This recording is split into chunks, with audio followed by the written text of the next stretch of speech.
Okay, so good morning, everyone. So today we're going to continue our lectures on trusses, the internal forces in trusses. Last time we discussed how to calculate the internal forces in trusses using the method of joints. You study the equilibrium of each and every joint in your truss, okay? The equations of equilibrium that you can apply is the summation of the forces in the x direction, the summation of the forces in the y direction are equal to 0, okay? Those are the two equations of equilibrium that you can apply at the joint, okay? And then we started last time the determinacy and stability of trusses. So to measure or quantify whether a truss is stable or unstable, determinate or indeterminate, we need to count the number of equations of equilibrium. And as we said, we have two equations of equilibrium per joint, so just counting the number of joints, the number of equations of equilibrium is equal to the number of joints multiplied by 2. So it's 2j, okay? J is the number of joints. And then the unknowns, we have the reactions, so the number of reactions is R, and M. M is the number of elements or members in your truss, because each member has an internal force, just the normal force in each member in the truss. So M is the internal forces in the truss in the M truss members, and R are the number of reactions. So if 2J, the number of equations, 2J is equal to R plus M, then this is a determinate structure. If the number of equations, 2J, is larger than the number of unknowns, then it's an unstable structure. If 2J, the number of equations, is less than the unknowns, R plus M, then it's an indeterminate structure, okay? Or indeterminate truss. You remember for the beam, we said even though if the number of equations is equal to or more than, equal to or less than the reactions, your structure still can be unstable, okay? So how can this come, okay? The conditions for instability, the first condition is that 2J is larger than R plus M, okay? Or, similarly to the beams, if all the reactions, okay, are parallel or meet at a point. If all the reactions are parallel, it's like a car, okay? There is nothing to prevent the horizontal motion, okay? So it's an unstable structure, even if you have 10 reactions, okay, but they are all vertical, they are all parallel to each other, okay? So they are not able to resist the horizontal force, okay? So it's an unstable structure, or if all the reactions meet at a point, so again, they cannot resist the rotation of that structure. And then the third theory that is new, okay, it's only in trusses, if there is an unstable panel in the truss, okay? In trusses, usually there are many members, okay? So let's say we have a panel like that looks like this in a truss. The truss is where all the members are connected by hinged joints, okay? So it's those, all joints are hinged joints. They are not rigid joints, okay? They are hinged joints. And now let's say there is a force applied like this. What would happen, okay? Actually, the truss is going to collapse, okay? Those two members, this joint is going to come here, and this joint is going to come here, and then here, just going to collapse, okay? This truss panel is not able to resist, okay, any force like this. So it's an unstable structure, even if the number of equations of equilibrium is satisfied. So this is an unstable panel. If you have a panel with no diagonal member, then it's unstable. So to solve this stability problem, each panel in the truss need to have a diagonal, at least one diagonal member. Now having this diagonal member, even if you apply a force like this diagonal member right now is going to prevent your truss from collapsing, okay? So this is a stable panel. Okay. So now let's see some examples on determining the stability and equilibrium of trusses. So now let's say we have a truss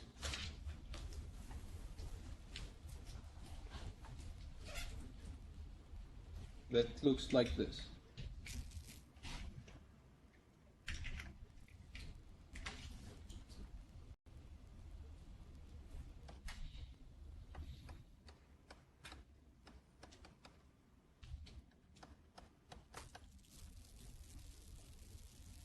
And we're required to classify it either determinate or indeterminate, stable, unstable.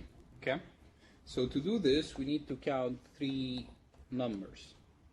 What are those? J, R, and M. What's J? The number of joints. Okay? So let me count the number of joints here. We have 1, 2, 3, 4, 5, 6, 7, 8 joints. And then the number of reactions, let me write this in green. So the number of reactions, we have 1 reaction here, and we have 2 reactions here. 2, 3. So total, you have 3 reactions. What about the number of members? Let me write this in a different color. So let's say this purple. So M, the number of members. I have 1, 2, 3, 4, 5, 6, 7, 8, 9, 10, 11. So totally we have 11 members, right? 1, 2, 3, 4, 5, 6, 7, 8, 9, 10, 11. Why do I have them here? 1, 2, 3, 4, 5, 6, 7.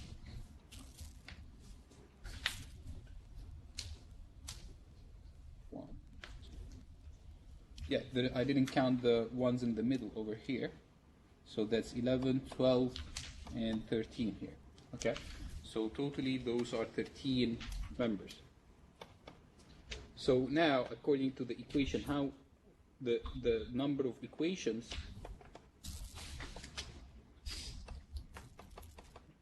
is equal to 2j.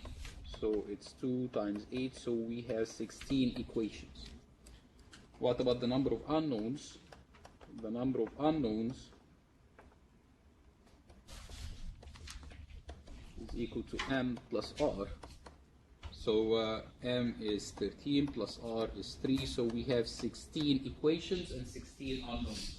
So would that make this structure stable and determinate? Definitely now it's determinate. Is it stable?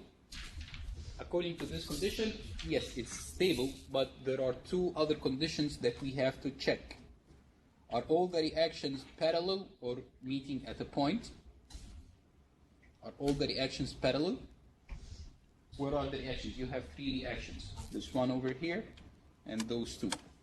Definitely the third reaction is horizontal, while the first and the second are vertical, so they are not parallel to each other.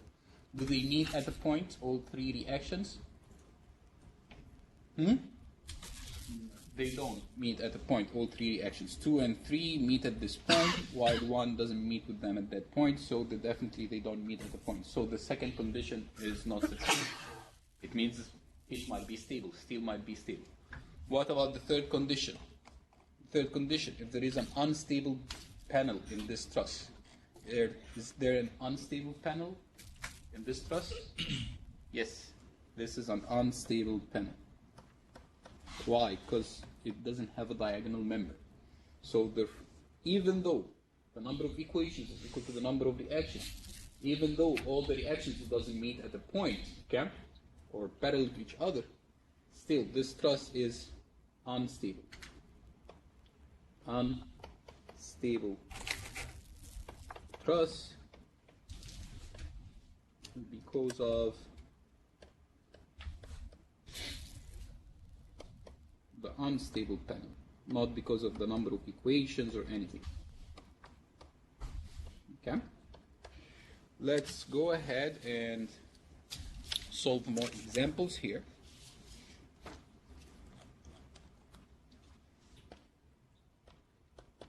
So example 3.1 in the textbook. Example 3.1, we require to classify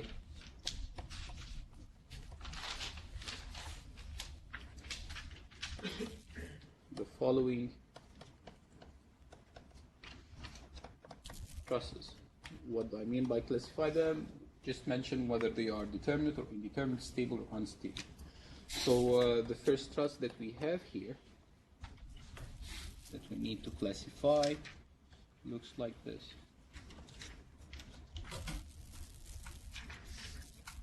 Has 3 panels. Each one has a diagonal member like this, and then a member like this. And here we have a roller support at this end and a pin support at this end. So we want to classify this structure. How would we classify it? We need to calculate J, R, and M.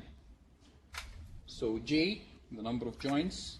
So 1, 2, 3, 4, 5, 6, 7, 8, 9, 10, 11. So here we have 11 joints. Okay. What about the reactions? Let me draw it.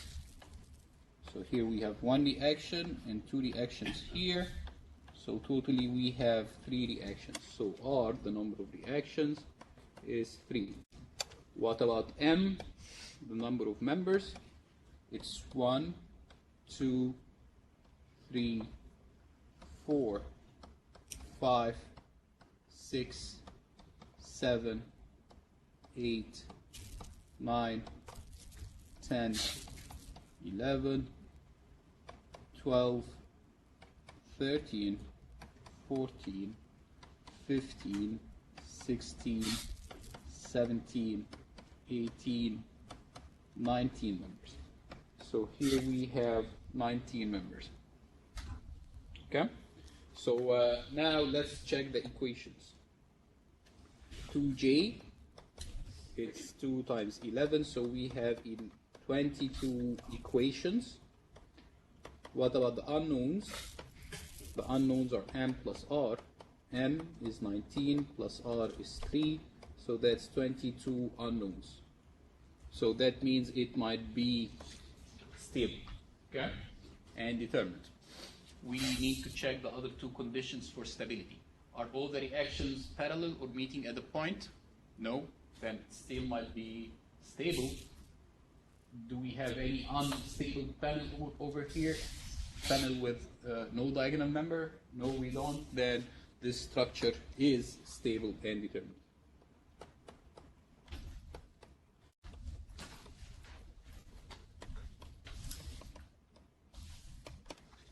Okay, let's move to the second one.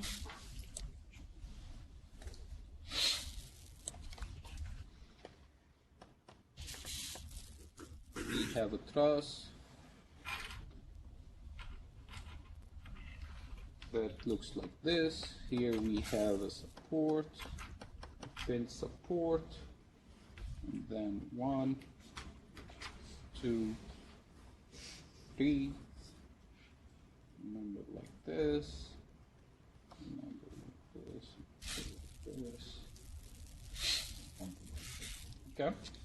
Now we need to classify this structure. Okay.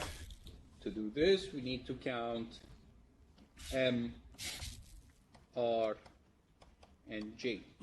How many members? So 1, 2, 3, 4, 5, 6, 7, 8, 9, 10, 11, 12, 13, 14, 15. So we have 15 members. Okay? What about the joints? So 1, 2, 3, 4, 5, 6, 7, 8, 9. So we have 9 joints. What about the reactions? We have 1, 2 reactions here because it's pin support, and 2 reactions here, so totally we have 4. Okay? So now the number of equations, 2J, is 2 times 9, so we have 18 equations.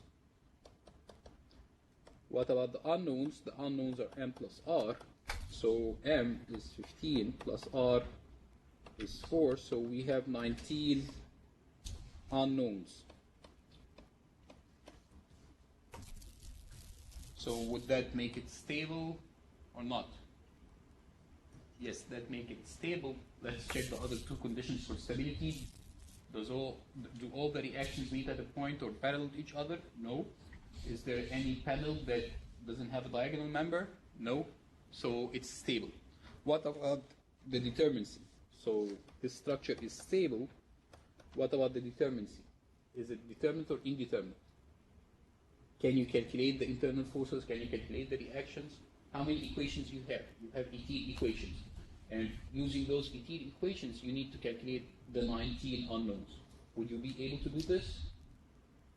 I'm not. Okay? And you too should not be able to do it. Okay? You're going to learn how to do it, okay, using more things. You're going to need more than the equations of equilibrium, okay, to find those internal forces. So you just using the equations of equilibrium, neither you or me can do it, okay? So it's an indeterminate structure. So it's stable and indeterminate truss. The degree of indeterminacy is the first degree. So it's first degree indeterminate. Why it's first degrees? Because you only have one extra unknown that you won't be able to find. Let's see another example here. So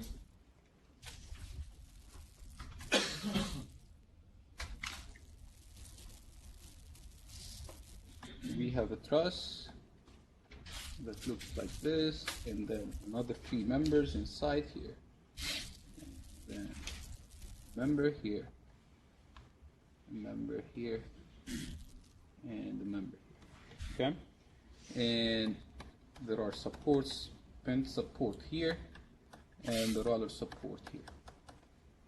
Okay, to judge this truss whether it's determinate, stable, or unstable, we need to calculate M, R, and J. M, the number of members, so we have 1, 2, 3, and then inside here we have another 3, so that's 6, and then 3 members connecting the outside truss with the inside truss, so totally we have 9 members.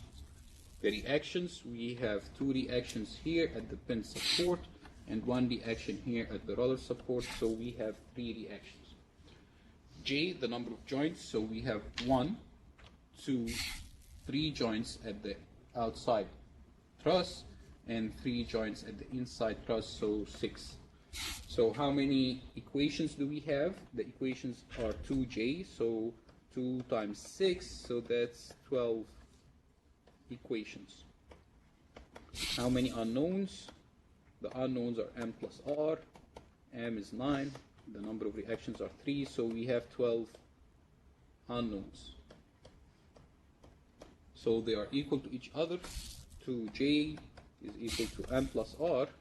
Then it's stable and determined. What about the other 2 conditions? Yes, check them. Do we have all the reactions meeting at a point or parallel to each other? No, then it might be stable. Do we have any rectangular panel with no diagonal elements? No, we don't. Then it's stable and determinate as we mentioned here. Okay? Let's go ahead, okay, and check the 4th truss here given. We have a truss that looks like this.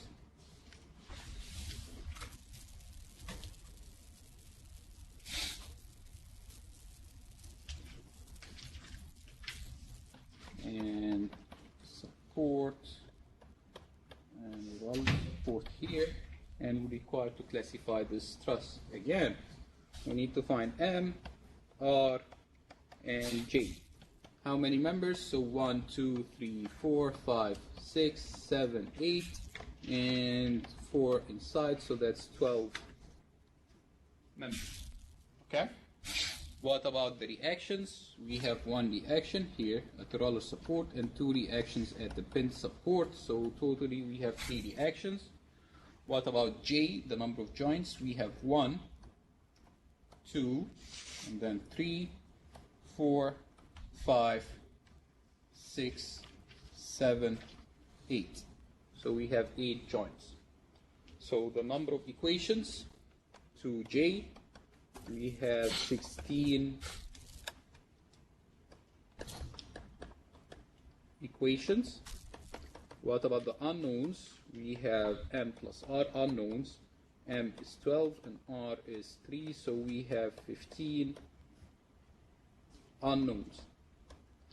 So what do you think? Is it stable or unstable? You have 16 equations and you have 15 unknowns. You have more equations to satisfy than actually, the number of elements inside your truss and, giving you forces to make it stable. So definitely, if the number of equations is more than the unknowns, then it's an unstable structure. So 2J here is larger than M plus R. So therefore, this is an unstable truss. You don't need to check anything else. It's unstable. Okay? You don't mention whether it's determinate or indeterminate. It's unstable. That's all. Okay? Any question here? Any question?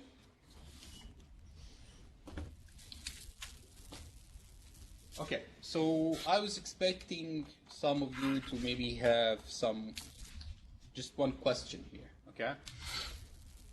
This truss, okay, when I counted the number of elements, okay, and the number of joints, I was expecting someone to say, why didn't you count this joint here? Should you count it or not? Okay, I didn't. When I counted the number of joints, I didn't count this joint. Is this correct or wrong? Okay, so if you count this joint, okay, then that would be fine. But at that moment, you have to count, if this is a joint, then it means that there are 4 elements connecting it. So you don't count just 2, okay? You count 4 members at that joint here, okay? If you don't count it as a joint, that means that the 2 members are just, crossing each other with no connection in between, okay? So someone would say, would there be no connection between them? Would that be something that they are not interacting? Actually, if you have a joint like this, you have 4 members where you have those 2 members on the same alignment and then those 2 members on the same alignment. The force is going to get transferred. The force in this member is going to get transferred to the other member without any interaction with the intersecting member with 2 benches. Okay?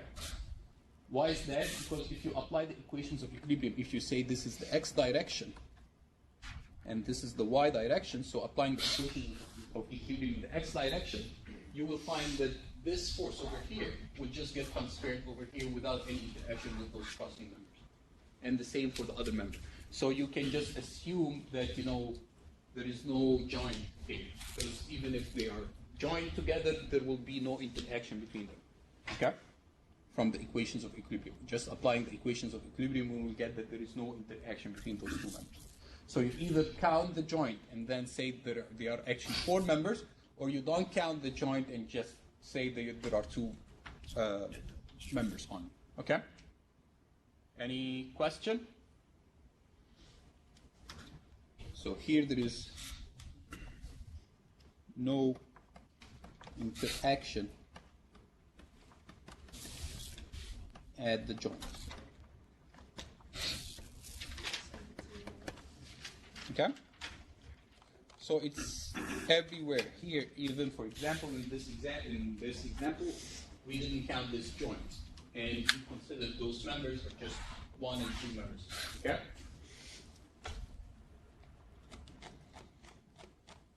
Okay.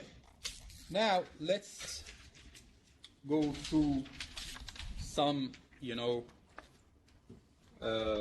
important point. Can you find the force in some truss elements just visually, just looking at the truss? Okay, I know the force in this member is equal to that amount. Yes, that's what we want to do now. Okay, mainly most of them, they are zero force members. Okay, you can just look at the truss and say, okay, I know the force in this member is equal to 0. Okay, so let's see when would that happen, just having members with 0 force. This happens when you have joint with only 2 members with the external force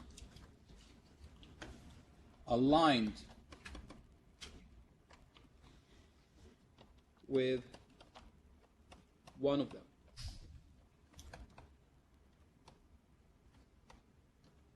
Okay, so what are we saying here? You have a joint with just 2 members, okay, and we're saying there is an external force that is applied, okay, on that joint, but it's aligned with one of those 2 members. If it's aligned with one of those 2 members from equilibrium, simply the force in this member that is aligned with that force is going to be equal to that external force, and that other member, the force is going to be 0. So this is a 0 force member. How did I know this? Just try to apply the equations of equilibrium, the summation of the forces in the x direction, the summation of the forces in the y direction. Just applying the summation of the forces in the y direction, definitely this member has to be 0. Okay? And the summation of the forces in the x direction, then definitely this P has to get transferred to that internal, to that member here. Okay? Let's see another example here. Let's say you have a 2-joint or a 2-member joint over here with an external force aligned with one of them. Okay? That means that the other one is 0. The force here is 0, and this force is just going to get transferred to that element, P. Okay? So that's a useful thing that you can, that can help you, just find that those forces are 0 without, writing the equations of equilibrium. Okay? So usually when some of you are taking the FE exam, usually they have some of, this kind of tricks on the FE exam, okay? They give you huge truss, and then how much is the force in that member, okay? You can, some of the time, okay, you can just, use this, rule to just find the force right away without, going into more or detailed calculations, okay? Another joint, okay, is a T-joint. A T-joint is also a helpful and easy joint, okay? So T-joints over here, okay? When we have a T-joint is defined as, a joint where you have 3 members, okay? 2 of them are in the same alignment. That's a T-joint. The third one doesn't necessarily be perpendicular to them, okay? It doesn't have to be perpendicular to them. So this is a T-joint. This is a T-joint, okay? So we're going to go through 2 cases, whether this T-joint is unloaded or loaded. So if it's unloaded, there is no load applied over this T-joint. So the third member of the T, this leg of the T, is always 0 if it's unloaded, okay? And those 2 members, they share the same force. If the internal force in this member is P, then definitely the internal force in the other member is equal to it. It's P as well. Here, if this force is P, then this internal force is P as well. They are equal to each other, okay? From equilibrium, right? You have 3 forces. Those 3 forces are in equilibrium. If you know one of them is 0, then the other 2 are equal and opposite in direction, okay? So this is if it's unloaded, T-joint. What if it's loaded? T-joint, okay? If it's a loaded T-joint, okay?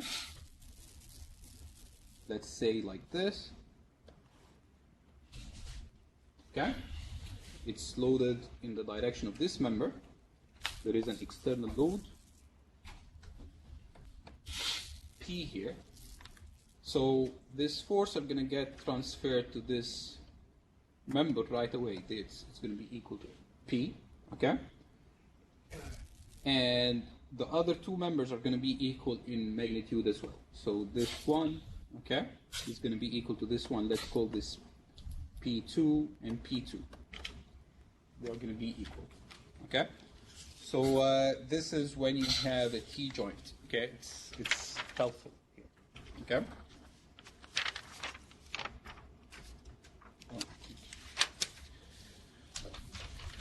So let's apply this to a problem here, some example.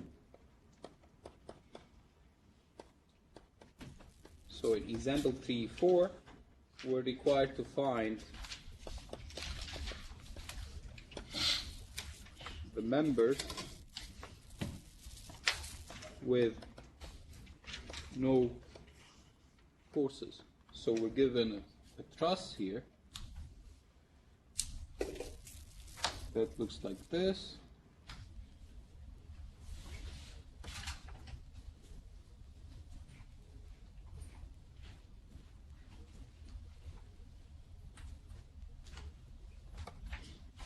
And we have a roller support here, and we have a pin support here. We have labeled this truss as A, B, C, D,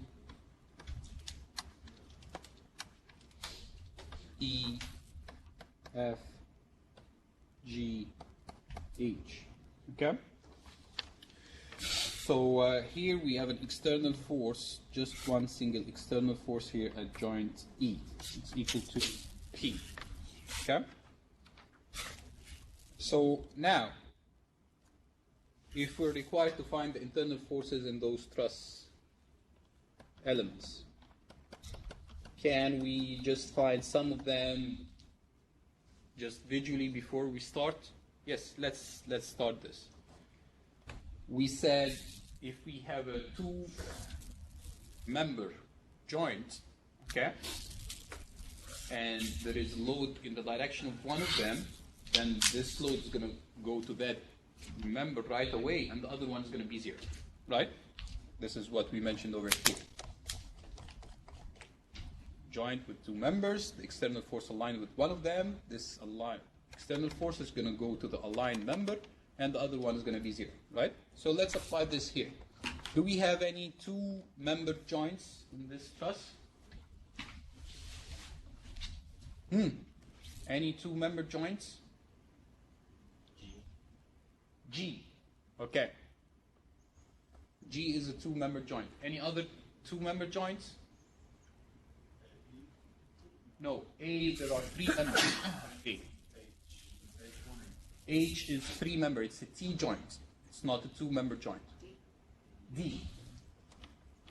Okay, so I can use the rule, the first rule that we mentioned, at joint G and at joint D. Okay? So at joint D, okay? So let me draw this truss again.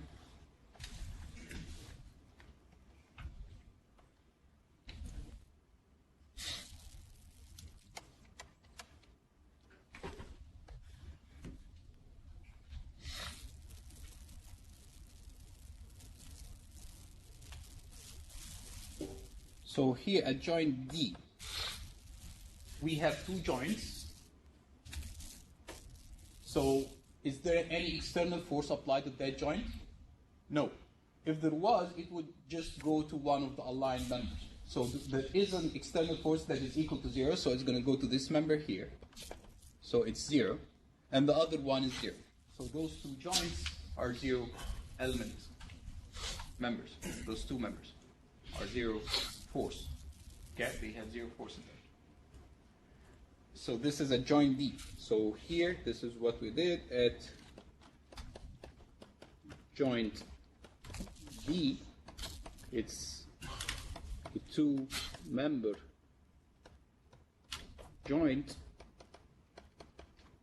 with no load applied.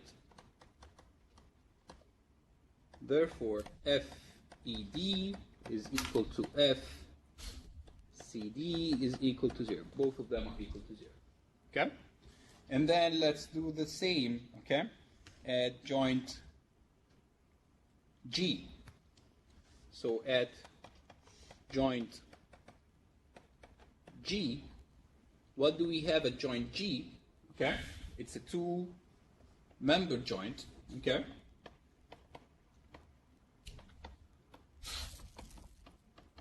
Do we have a load applied on it?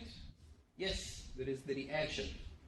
Here we have a roller support, so we have a reaction that is aligned with the roller support like this. So that means that there is a force in this member that is equal to the reaction, while the other one is 0. Okay? So here, FGA is equal to 0. So I know those three are equal to 0. Now, can we go forward? Yes. At joint E now. Joint E. It's a T joint, right?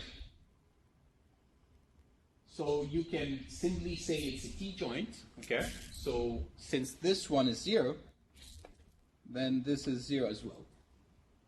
And this P is going to go to the aligned member, so the force here is going to be equal to and opposite to that force. So here this is P. It's a compressive force that is equal to that external force that was applied at joint E. So as you see here, I can find those. I found already 1, 2, 3, 4, 5 members, the force in 5 members, without writing a single equation of equilibrium. Okay? And then we can go forward. Okay? Now, do we have any other joints that we can make use of the things that we mentioned? Yes, this joint over here, joint H, it's a T joint. So we said if we have a T joint, it's unloaded, then this leg of the T is equal to 0. Remember, the force in this leg is equal to 0. And the force in the other two members are equal to each other. So you actually, over here, in this truss, if you want to find the internal forces, just 1, 2, 3, 4, 5 forces is all you need to find. We already found the rest of it. This one is equal to that reaction. This one is equal to this one, so I just need to find the force here. This one is already T. I need to find this one, this one, this one, this one, and this one. That's it. Okay? So it makes, your life a little bit easier. Okay? Any question?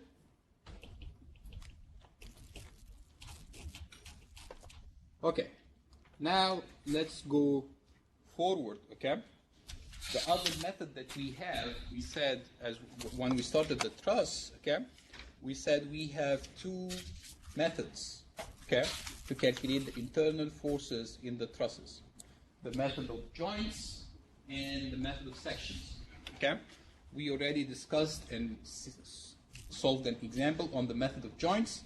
Now let's see what's meant by the method of sections and how to apply it and use it to find the internal forces in trusses. Okay? So now, second method that we can study is the method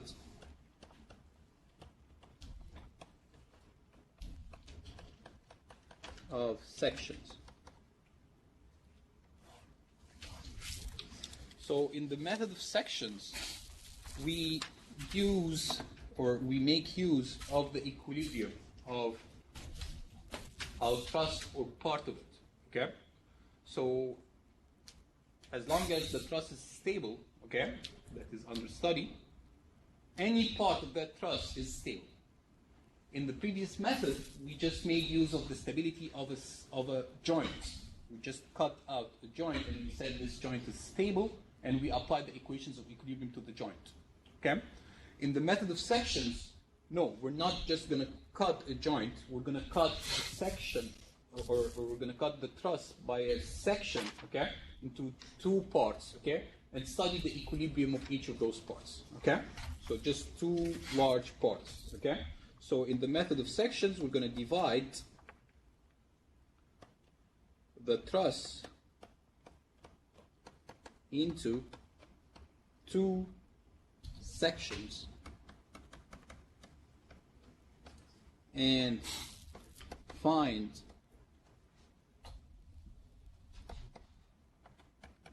the internal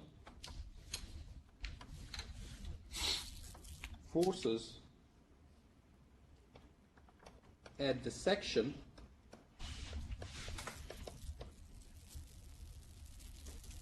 from the equations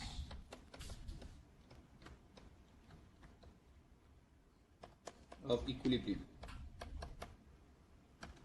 What are the equations of equilibrium?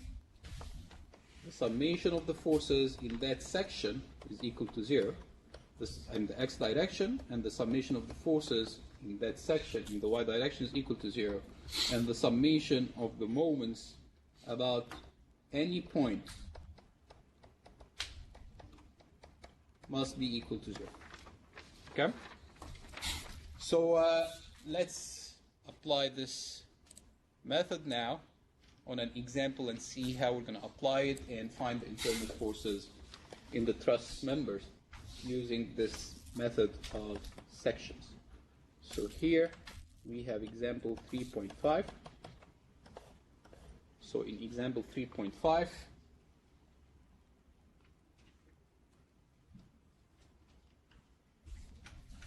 we have the truss, very large one, that looks like this.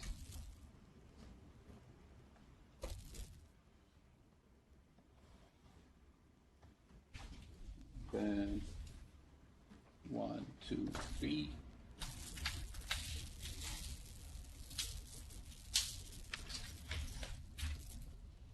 And one like this. 1, 2, 3.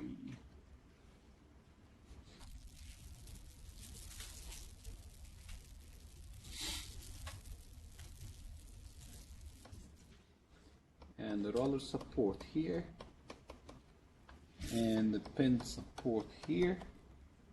Let's label those nodes. This is A, B, C, D, E, F, G, H, I, J, K, L, M, N, O, P.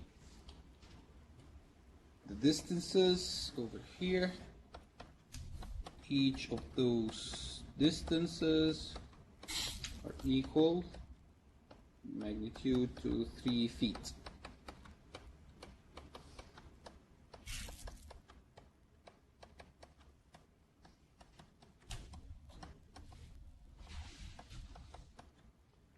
And then this angle over here is 30 degrees. Okay? So the vertical dimension is not given, but this angle is given. The angle here and here, they are equal. This is symmetric truss. Here we have forces that are perpendicular to the direction of the roof of that truss. So 150 pounds here, 300 pounds, and 300 pounds. So those are perpendicular to the direction of the roof of the truss. 300 pounds. And then at the top here, it's a vertical force of 500 pounds. and here's symmetric 300 pounds, 300 pounds, and 300 pounds, and 150 pounds here. Okay? So now, in this problem, as you see, we have very large number of members here. You're not required to find all the forces in all the members. You're just required to find the forces in members GJ and CO. Okay? So where are those members? On the drawing over here, we're required to find this force here, CO, and GJ. Where's GJ? Over here, GJ. Okay? Those are the two forces that we are required to find. Okay? So each member here has an internal force. Okay? This is very, very important point. Each member has an internal force. You're not required to find all of them. Okay? You're just required to find two. But that doesn't mean that the other members doesn't have any forces. Okay? We need to find GJ. If we're required to find the force in member GJ using the method of joints, okay, you're going to have to study many joints, okay, and find the forces in many members before finding the force in member GJ. The same, and it's more, profound here. If you're required to find the force in member NE using the method of joints, most probably you're going to have to solve or find all the forces in all the members before finding NE. You're going to have to start with this joint, find those two members, and then those two, and then those two, and then those two, and so on, okay, until you find the force in this member. So you're going to actually waste a lot of time. And here, this is where the method of sections becomes handy, okay? You're not required, you don't need to find many, many members before you find the force in the member that you're required to find, okay? So now, we want to find the force in member GJ, okay? How can we do this? We're just going to cut the truss into two parts. Take a section that cuts our truss into two parts. It's exactly like when you had a beam and you're required to find internal forces at the point, okay? You take a section at that point, right? So here, I'm required to find the force in member GJ. So I'm just going to take a section that passes through member GJ, okay? So I'm just going to take a section like this. Can it be inclined like this? Yes, no problem, okay? As long as it divides the truss into two separate parts, okay? So I'm just taking this section, section AA. The most important thing, that this section divides the truss into two separate parts, okay? Don't take a section that, doesn't divide the truss into two separate parts. The two parts are still attached together. This is not a legitimate section, okay? The truss has to be divided into two parts. So now,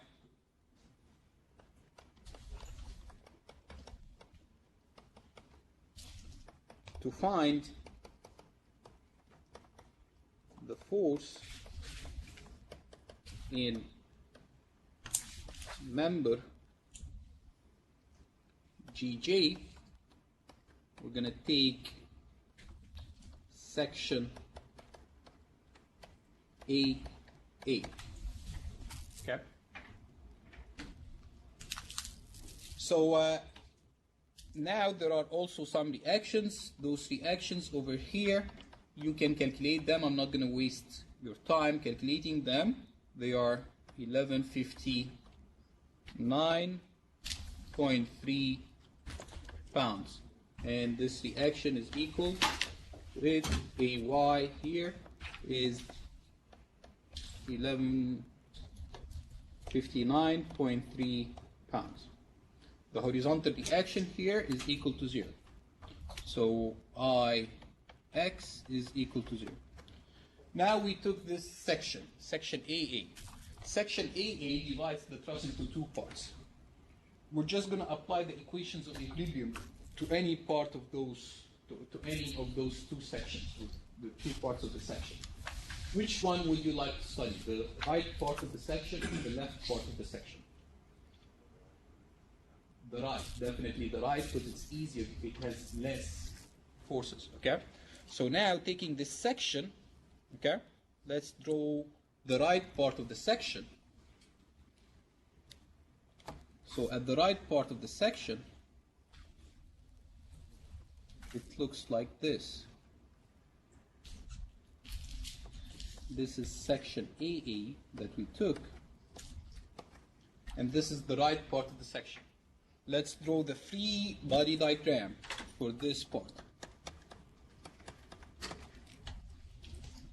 Here we have a vertical force, the vertical reaction of 1159.3 pounds. The horizontal force is 0. There is a force here that is perpendicular to the member. It's equal to 150 pounds. There is a force here that is perpendicular to the truss that is equal to 300 pounds. Any other forces? What about the force at point K? This 300 pounds at point K. It's in the other half, the other part of the section, okay? Now I'm studying the right part of the section. That's all what I have here.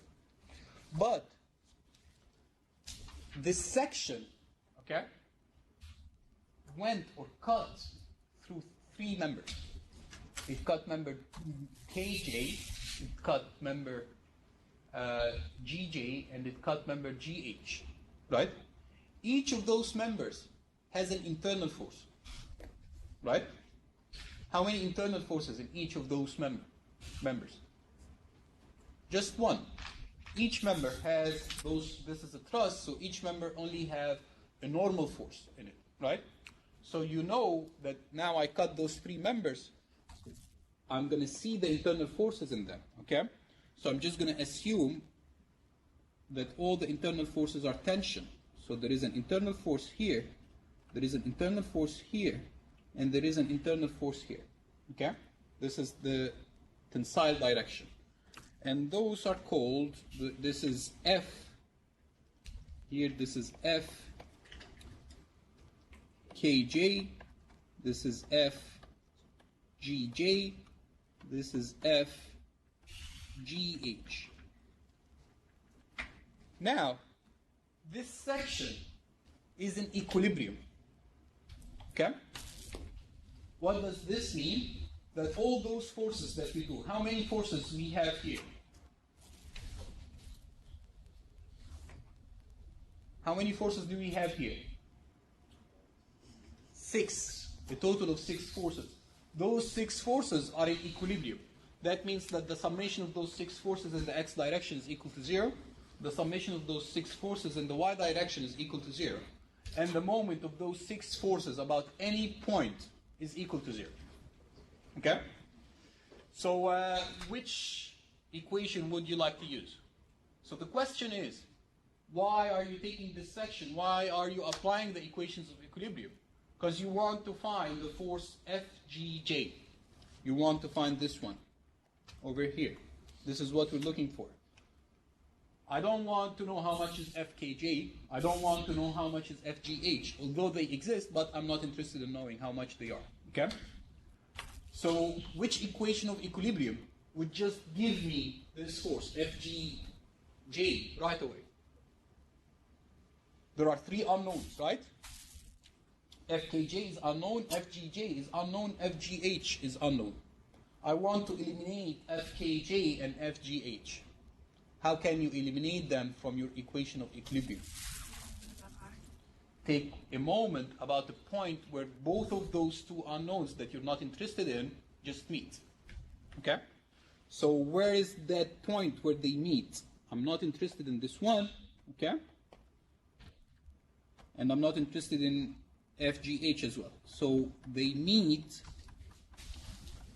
at point, I'm just extending the line of action, they are just meeting at point I here. So this is the equation of equilibrium that I'm going to use.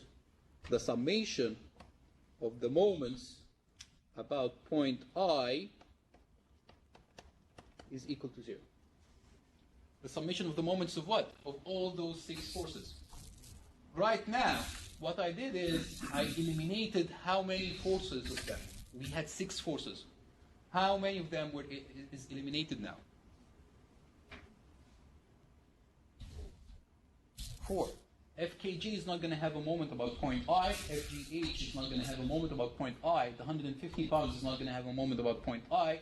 The 1159 is not going to have a moment about point I. Only the 300 here and FGJ have moments about point I.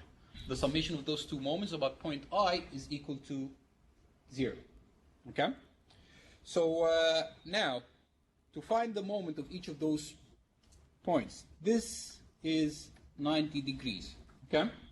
So I just have to multiply this 300 by this distance. How much is this distance? This angle here is 30 degrees.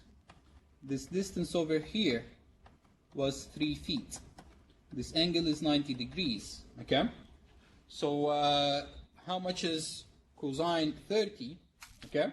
Cosine 30 is 3 divided by this distance. So this distance is 3 divided by cosine 30. Just simple trigonometry. Okay?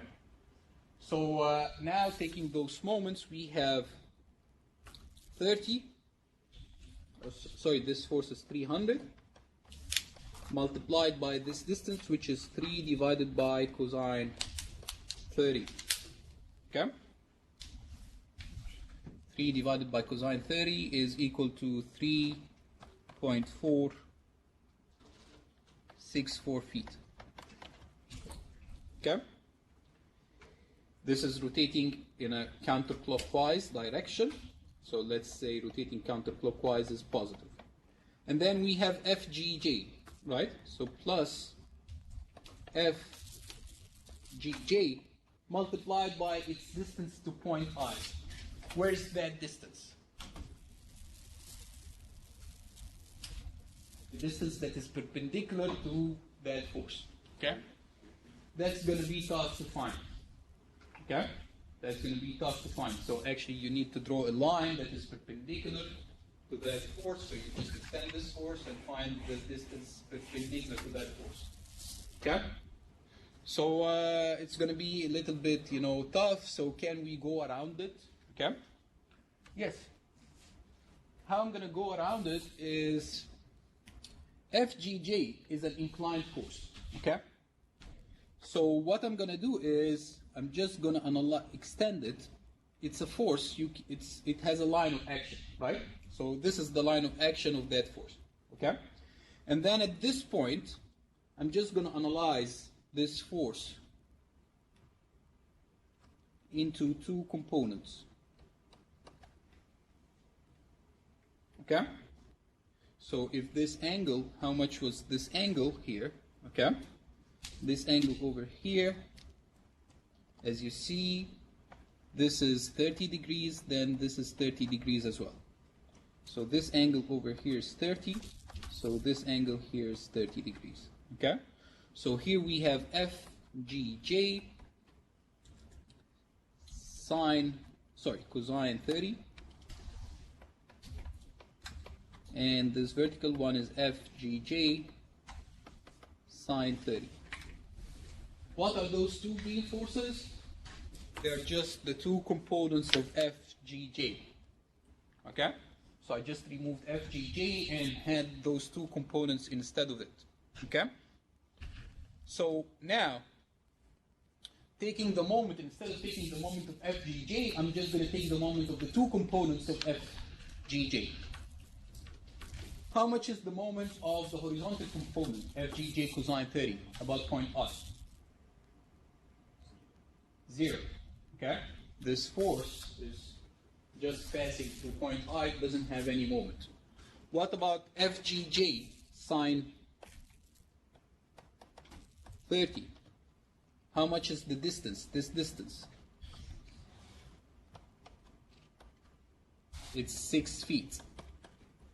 So just multiply by 6 feet. And that is equal to 0. Okay? So now I can find FGJ. So FGJ is equal to negative 346 pounds. What does negative mean? That my assumption was wrong. I assumed it's a tensile force, so it's actually 346 pounds, but it's a compression force. That's what you were required to find. Okay? Any question here? Okay, great. Now, this is FGJ, first requirement. Now we need to go ahead and find the second force, CO, the force in member CO. Okay? How can I do this? Just take a section that cuts member CO. Okay? Section that cuts the truss into two parts and it passes through member CO. So I'm just going to take this section over here. Again, can the section be inclined? Yes, as long as it divides your truss into two parts. The section can be vertical, horizontal, inclined, that's fine.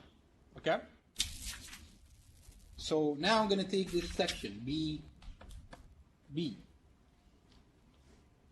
The only requirement for the section, it cuts the force that you're looking for.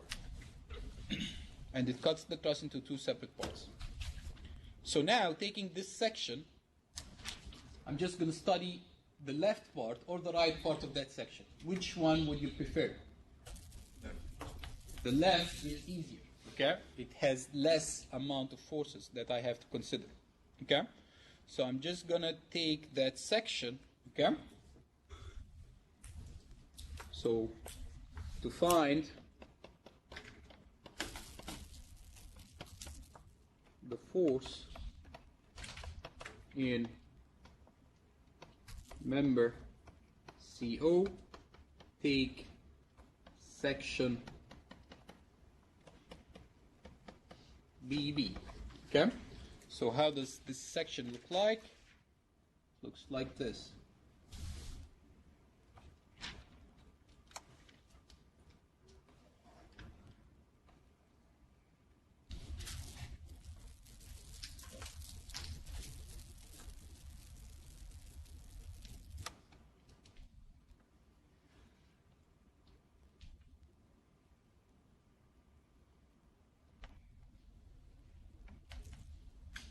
This is section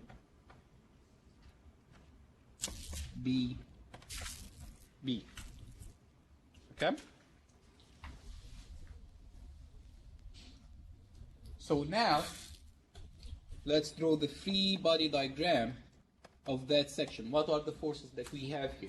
Here we have the reaction, 1159.3 pounds. We have 150 pounds over here. We have 300 pounds here. Any other external forces? No, that's it. Okay? All the other external forces are in the other part of the section. Okay? Now, I cut through three members. I have to see the internal force in those three members. Cut this one, cut this one, I cut this one. So I see those three internal forces.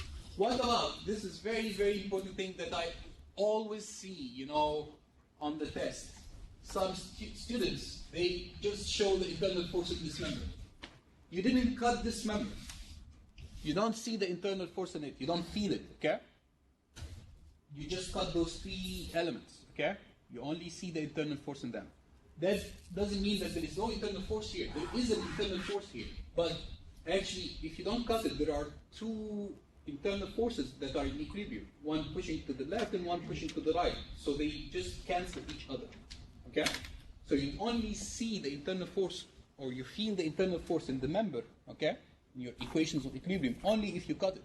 Okay? So now we have those three forces. This member here, this force, this is member PO. So there is a force FPO. There is a force here FCO. And there is a force here FCD. So again, we have those 6 forces that are in equilibrium. Okay? I'm interested in finding FCO. I don't know how much is FDO, I don't know how much is FCD, so I want to eliminate them from my equations of equilibrium. How to eliminate FBO and FCD? Take a moment about the point where they meet together. Okay? So where does FBO and FCD meet together? Just extend the line of action and see where they meet together. They meet here at point A. Okay? So taking this section, okay, and then we're going to apply this equation of equilibrium. The summation of the moments about point A is equal to 0. So how many forces do we have? Okay, we have total of 6 forces.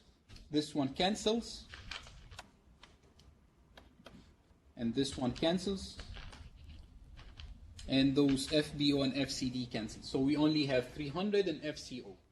So let's say anything rotating about point A in a clockwise direction is positive. So we have 300 pounds multiplied by its distance to point A. Again, this is 30 degrees, and this distance here was 3 feet.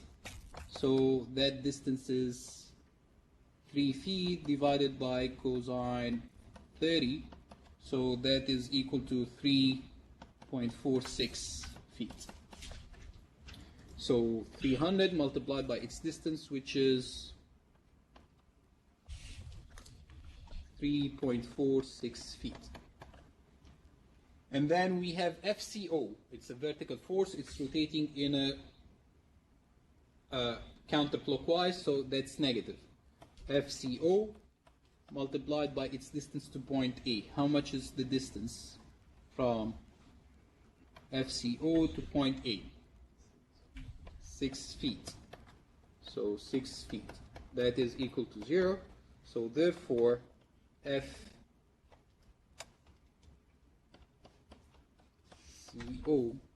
is equal to 173 pounds. It's positive. What does positive mean? My assumption was correct. I assumed that it's a tensile force, so it's actually a tensile force. That's it. That's how easy it is. Just take a section that passes through the point, through the member that you're interested in finding the force in, okay? And just apply the equation of equilibrium, whether it's summation of a moment about a point or summation of summation of forces about a point, or summation of forces in the y direction or the x direction, okay, and find the force that you're looking for. Let's see another example here.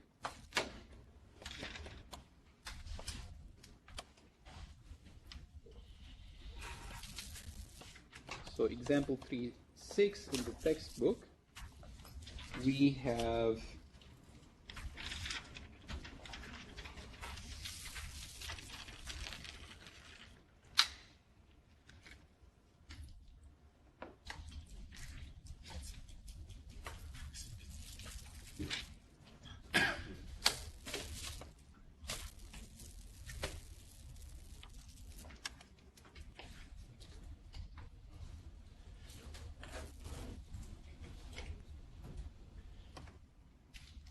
truss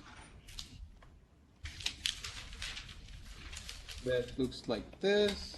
This is pin support, this is a roller support, and those distances are 3 feet, 3 meters. So it's an SI units, 3 meters each.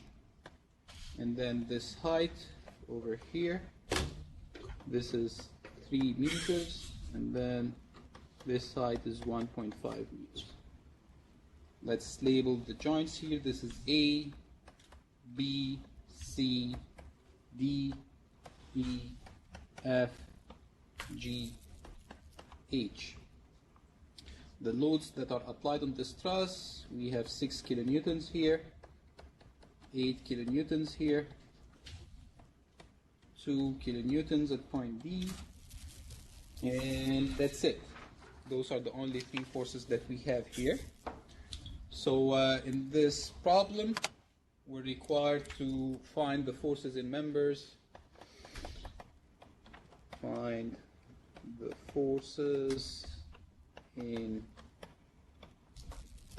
members GF and GD. Where are those? GF, this member over here. This is, we want to find the force in this member, and GD, this member. Okay? So let's start by finding the reactions. So the reactions here, AY, this is 9 kilonewtons. I'm not going to go through how to calculate it, just using the equations of equilibrium. And this is EY. If anyone has a problem calculating the reactions, please come to my office. Okay? So those are the 2 reactions. Now, how can we find the forces in those 2 members, GF and GD? Just take a section that cut the required force. So right now, actually, if I take a section like this, I can use the same section to find both forces. Right? I don't need to take different sections. Okay? The same section cuts the 2 forces that are required. That's great. Okay? So now, taking this section, I'm just going to study one part of it. So I'm just going to get rid of the left part and study the right part of the section. So right now, here, we have this part of the section.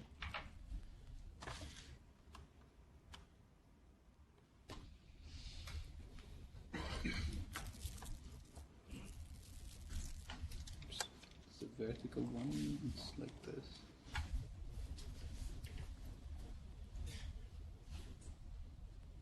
And here we have this reaction, so we're drawing the free body diagram. We have 7 kilonewtons here.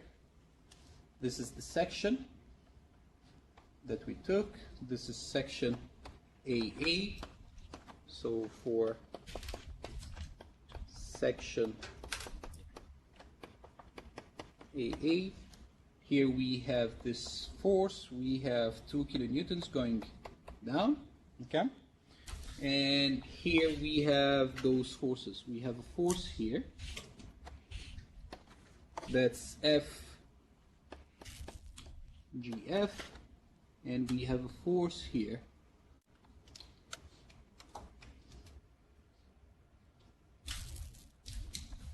That's FGD. Okay? And the force here, FCD. I don't know any of those 3 forces, but those 5 forces that we draw are in equilibrium. So now this is the free body diagram. Okay? So now let's say we want to start finding FGF here. So how can I find FGF? I want to eliminate the other 2 unknowns, FCD and FGD and FGD. This is GD. FGD and FCD. I want to eliminate those 2 forces.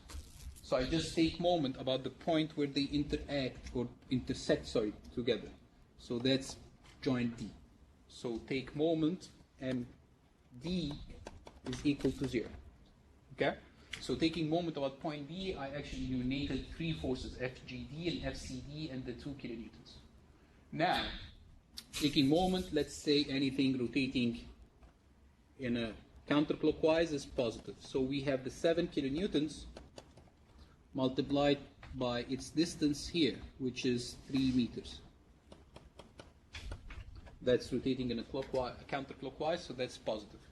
And we have FGF.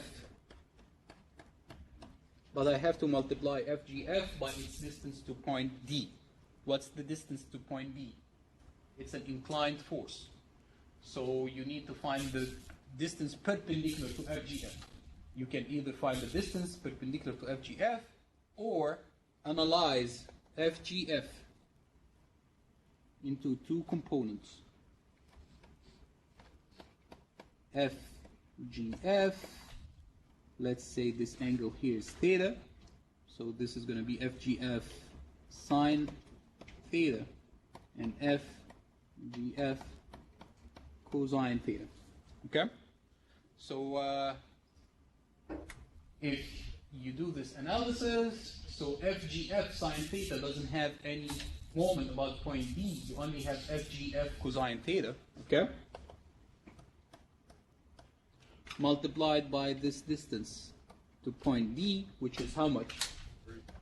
3 meters. Okay, and that's equal to 0.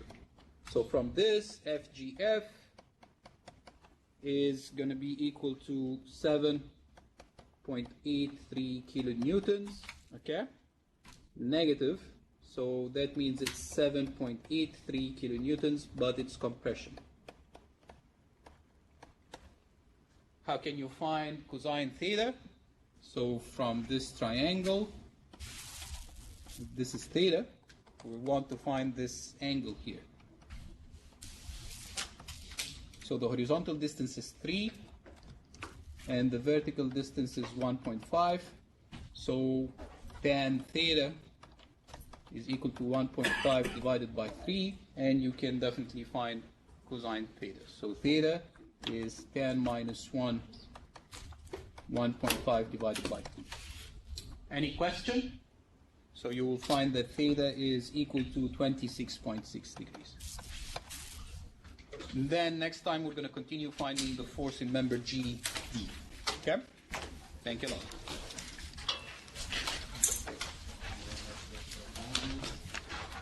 By the way, I assigned homework 8. It's on Blackboard. And it's going to be due next Tuesday, the day of the exam. Okay? And the lecture notes for the frames, okay, I already posted that. Every time I post the lecture note on Blackboard, but for the frames, I converted this to PDF, so it's accessible for everyone who doesn't have a Windows Journal. Okay? For the trusses, they are posted, but they are still in the Windows Journal format. Job. Yes. I had a quick question about the new project that you have now. Yes. Let me upload this. Yes, sir.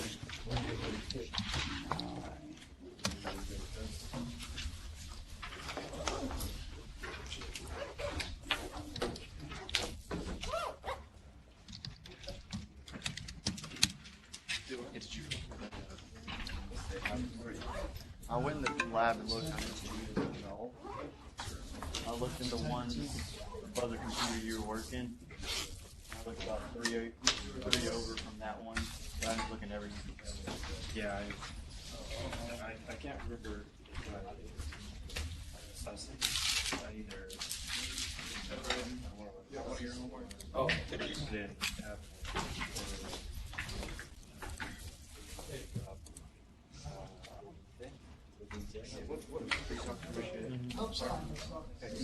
Still asking me for it, so he doesn't have it. It's not. It wasn't his. It was someone else's. That's why. Maybe I'll go. But it wasn't. Just let me know if you come across it.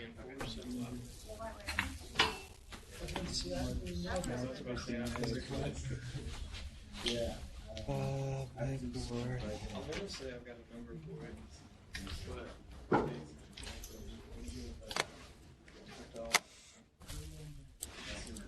See you later.